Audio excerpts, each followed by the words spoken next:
প্রিয় পঞ্চম শ্রেণীর শিক্ষার্থী বন্ধুরা, তোমরা যারা মাদ্রাসায় এবার 2025 সালের বার্ষিক পরীক্ষায় অংশগ্রহণ করছো, তো তোমাদের জন্য একটি কমন উপযোগী মডেল প্রশ্ন নিয়ে হাজির হয়েছে এই ভিডিওটিতে। তো এই ভিডিওটি দেওয়া প্রশ্নগুলো যদি তুমি পড়ে যেতে পারো, তো তোমার স্কুলে বা মাদ্রাসায় যে গাইড থেকেই প্রশ্ন করা হোক না কেন, যারা মাদ্রাসায় পড়ো তাদের আসলে সচরাচর বারাকা, আলফাতা, লেকচার, ইমতিহান এগুলো থেকে প্রশ্ন করা হয়। তো আমি তোমাদের সিলেবাস অনুসরণ করে একটা নমুনা প্রশ্ন দিয়েছি এখানে। এই প্রশ্নটি তুমি কাভার করলে যে গাইড থেকে প্রশ্ন হোক, অনেকগুলো প্রশ্ন কমন পাবা। তো এই প্রশ্নগুলো মিস করলে কিন্তু তোমার নম্বর কমে যাবে। এগুলো পড়ে রাখলে অবশ্যই তোমার নম্বর অনেক বেড়ে যাবে। তো চলো প্রথমে দেখে নেই তোমাদের পরীক্ষার প্রশ্ন বলি। তোমাদের পরীক্ষার সময় থাকবে 2 ঘন্টা 30 মিনিট বাংলা বিষয়ের, যার মধ্যে প্রথম মানে 70 এবং 30 নম্বর ব্যাকরণ অংশ, 70 নম্বর বাংলা অংশ, প্রথম অংশ। তো প্রথমে 1 নম্বরে থাকবে সঠিক উত্তর বাছাইকরণ, যার মধ্যে তোমাকে 15টা সঠিক উত্তরের প্রশ্ন দেওয়া থাকবে, যার মধ্যে তোমাকে 10টি প্রশ্নের সঠিক উত্তর লিখতে হবে। তো এখানে দেখো 1 নম্বর প্রশ্ন, 1947 সালে পূর্ব বাংলা কার অন্তর্ভুক্ত হয়? তো 1947 সালে পূর্ব বাংলা পাকিস্তানের অন্তর্ভুক্ত হয়।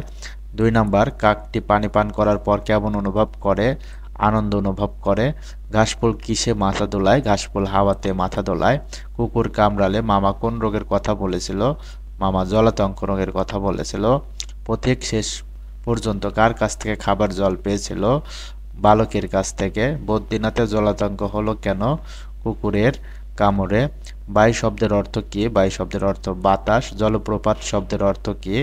ঝর্ণা। পরাজয় শব্দের অর্থ হেরে যাওয়া। একটি বৌদ্ধবিহারের সন্ধান পাওয়া গেছে জানখার থেকে।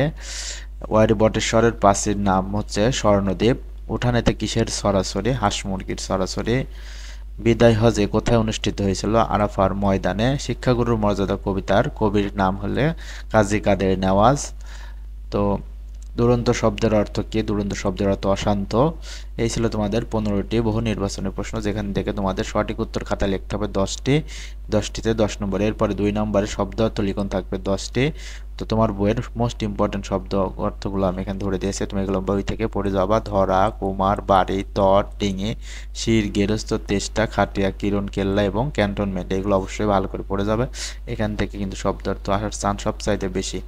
এরপর 3 নাম্বার, তোমার বইয়ের কবির নাম সহ 2টা কবিতা লিখতে হবে। তার মধ্যে আমি এখানে তোমাকে দিয়েছি দুই তীরে এবং ঘাসফুল, এই 2টা কবিতার মুখস্থ লেখো, 8 লাইন লিখতে হবে। 10 নম্বর। তো এই 2টা কবিতা পড়লে অবশ্যই তুমি একটা অবশ্যই কমন পাবা। আবার অনেক অনেক স্কুলে বা 2টাও কমন পেতে পারো। এরপর 4 নাম্বার থাকবে গদ্য অংশ থেকে যে কোনো 4টা প্রশ্নের উত্তর লেখো। তোমাকে 5টি বা 6টা প্রশ্ন দেওয়া থাকবে, তার মধ্যে 4টি প্রশ্নের উত্তর দিতে হবে। তো 1 নম্বর দেখো, মহানবী সাল্লাল্লাহু আলাইহি সাল্লাম তার ভাষণে কৃতদাস সম্পর্কে কি বলেছে? এটা শিখে যাবে। তিতুমির কিভাবে শহীদ হলেন? বায়ান্নর ভাষা শহীদের নাম লেখো। কাঠুরিয়া কেন কাঁদতে লাগলো? এটা ইঙ্গ হবে। প্রতীক এক বৃদ্ধ কত রকম জলের কথা শুনেছিল? নামগুলো লেখো। 5 নম্বরে তোমাদের বইয়ের কবিতা থেকে প্রশ্ন থাকবে, যার মধ্যে তোমাকে 3টা প্রশ্ন উত্তর দিতে হবে। এই যে প্রশ্নগুলো তুমি অবশ্যই শিখে যাবে। বাচ্চা শিক্ষককে তার কেল্লাতে ডেকে আনলেন কেন? নোলক কি? কার নোলক হারিয়ে গেছে? হাওয়াতে কারা মাথা দোলাচ্ছে? ঘাসফুল আমাদের কি মিনতি করছে এবং কেন?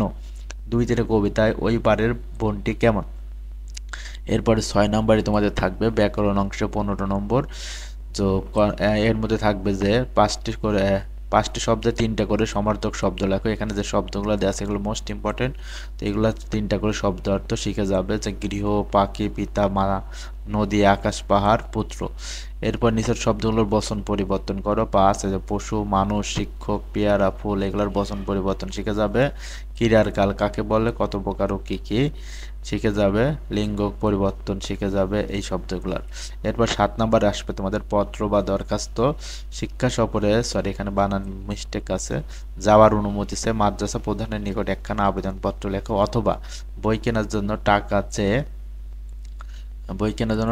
চেয়ে তোমার পিতার নিকট একখানা পত্র লেখো। তো এরপরে 8 নম্বরে থাকবে যে কোনো একটি বিষয়ের রচনা লিখো। 10 নম্বর, তো স্বদেশ প্রেম, আমাদের গ্রাম, শীতের সকাল, অধ্যবসায়, এই 4টা রচনা মোস্ট ইম্পর্টেন্ট। তোমার প্রশ্ন যে স্যারই করুক, যে কোম্পানির গাইড থেকে করা হোক না কেন, এই 4টার মধ্যে থেকে তুমি একটা অবশ্যই কমন পাবে। এমনকি ভাগ্য ভালো থাকলে এখান থেকে 2 বা 3টিও কমন পেয়ে যেতে পারো। তো অবশ্যই এই সাজেশনটি ফলো করে তোমরা পরীক্ষা দিতে যাবে, তাহলে তোমাদের পরীক্ষা অনেকাংশে ভালো হবে। এরপরে তোমরা কোন বিষয়ের ভিডিও চাও, সাজেশন চাও, কমেন্ট করে জানাবে। এবং ভিডিওগুলো ভালো লাগলে আমার চ্যানেল থেকে যদি তোমরা উপকৃত হও, তাহলে অবশ্যই লাইক কমেন্ট করে পাশেই থাকবে এবং চ্যানেলটি সাবস্ক্রাইব করে রাখবে, যাতে পরবর্তী ভিডিও দেওয়ার সাথে সাথে তোমার ইউটিউব পেজে চলে যায়। ধন্যবাদ সকলকে।